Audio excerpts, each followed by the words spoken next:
আওয়ামী লীগকে পুনঃপ্রতিষ্ঠা নিয়ে আমার বক্তব্যের ভুল ব্যাখ্যা দেওয়া হয়েছে। এটি মির্জা ফখরুল ইসলাম আলমগীর এই কথা বলছেন। কি ঘটনা, কি বিষয়ে? তিনি আজকে ফেনীর ফুলগাজীর শ্রীপুরে ইস্কান্দার মজুমদার বাড়ির প্রাঙ্গণে আয়োজিত অনুষ্ঠানে প্রধান অতিথির বক্তব্য দিচ্ছেন। সেখানে তিনি বন্যায় ক্ষতিগ্রস্ত শিক্ষার্থী এবং জনসাধারণের মধ্যে শিক্ষা উপকরণ ও ঢেউটি বিতরণ করেন। তিনি বলছেন যে রাজনীতি কে করবেন আর কে করবেন না এটা ঠিক করবে বাংলার জনগণ। আওয়ামী লীগকে পুনঃপ্রতিষ্ঠা করার বিষয়ে আমার বক্তব্যের ভুল ব্যাখ্যা দেওয়া হয়েছে। একটি রাজনৈতিক দলের নেতা হিসেবে আমি বা বিএনপি অন্য কোনো রাজনৈতিক দলকে নিষিদ্ধ করতে বলতে পারি না, তা নির্ধারণ করবে এই দেশের জনগণ। দর্শক, বোঝা যাচ্ছে যে কি বলতে চাচ্ছেন। এই কথার অর্থটা হলো যে এটা বিএনপি দলগতভাবে তারা কেন বলবে, এটা জনগণ ঠিক করবে। একটা দল আর একটা দলকে কিভাবে নিষিদ্ধ করে?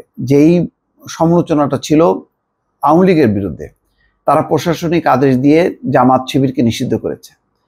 এমনকি তারা যদি ক্ষমতায় থাকতো আর কিছুদিন পরে হয়তো বিএনপিকেও নিষিদ্ধ করতো, এবং তারা বলছিল যে জামাতের সহযোগী বিএনপিরও নিষিদ্ধ হওয়া উচিত। এমন কথাও কিন্তু ওই 14 দলীয় জোটের ভেতরে কিন্তু উচ্চারিত হয়েছিল।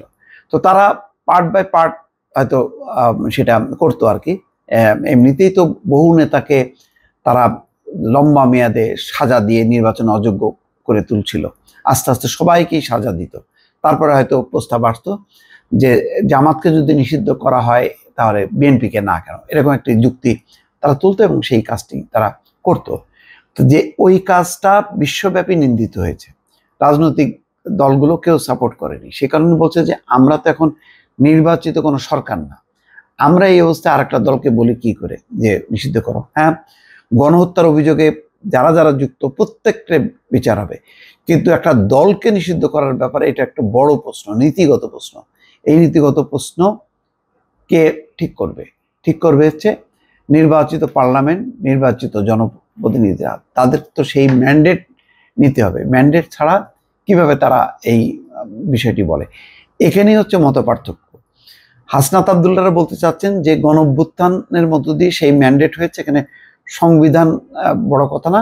এখন হচ্ছে জনগণ হচ্ছে উৎখাত করেছে, তারা হচ্ছে গণহত্যার দায়ে তারা অভিযুক্ত। সুতরাং অভিযুক্ত দল রাজনীতি করার অধিকার নেই, নির্বাচন করার অধিকার নেই। এটা হচ্ছে একটা কনসেপ্ট বা এটা একটা কি বলে একটা দাবি হতে পারে, কিন্তু সেই দাবিটা পূরণ হবে কিভাবে? সেই দাবিটা পূরণ হবে ভোটের মাধ্যমে। কারণ জনগণ তো, অধিকাংশ জনগণ সেটা মনে করে কিনা, এবং এক ধরনের গণভোট নেওয়া, সেই গণভোটটা দিতে গেলে সাধারণ নির্বাচন, সামনে সাধারণ নির্বাচন, সেই নির্বাচনে যদি সেই দাবিটা উত্থাপিত হয়, যেমন বৈষম্য বিরোধী আন্দোলন, তারা যদি কোনো রাজনৈতিক দল সংগঠিত করে বা তাদের পক্ষে কোনো রাজনৈতিক দল এই দাবিটা সামনে নিয়ে আসে, বিএনপিও যদি এই দাবিটা সামনে নিয়ে আসে, তাহলে জনগণ ঠিক করবে যে এই দাবিটা যদি যৌক্তিক হয়, সঠিক হয়, তাহলে জনগণ সেই দলকে ভোট দেবে সেই দাবি বাস্তবায়নের জন্য। মির্জা ফখরুল ইসলাম আলমগীর সম্ভবত সেই জিনিসটার উপর গুরুত্ব দিচ্ছে যে এখন মৌলিক কোনো বিষয়ের সিদ্ধান্ত নেওয়া যাবে না, যা সিদ্ধান্ত নেওয়ার সেটা হচ্ছে নির্বাচিত পার্লামেন্ট। তারা মূল মূল বিষয়ে সংস্কার করবে, মূল মূল বিষয়ে নীতি নির্ধারণী বিষয়ে তারা সিদ্ধান্ত নেবে। কিন্তু নির্বাচন ছাড়া, ভোট ছাড়া কেউ সিদ্ধান্ত নিতে পারে না। এই কথাটি সম্ভবত মির্জা ফখরুল ইসলাম আলমগীর মেসেজ দেওয়ার চেষ্টা করছে, কিন্তু রাজনৈতিক দলগুলো বা কেউ কেউ ইচ্ছাকৃতভাবে হয়তো ভুল ব্যাখ্যা করছে যে হ্যাঁ, মানে আওয়ামী লীগ নিষিদ্ধ না হোক এটা চায় বিএনপি, তারা নির্বাচনে আসুক এটা চায় বিএনপি, এইভাবে বলার চেষ্টা করছে। দর্শক, ভালো থাকবেন। আল্লাহ হাফেজ।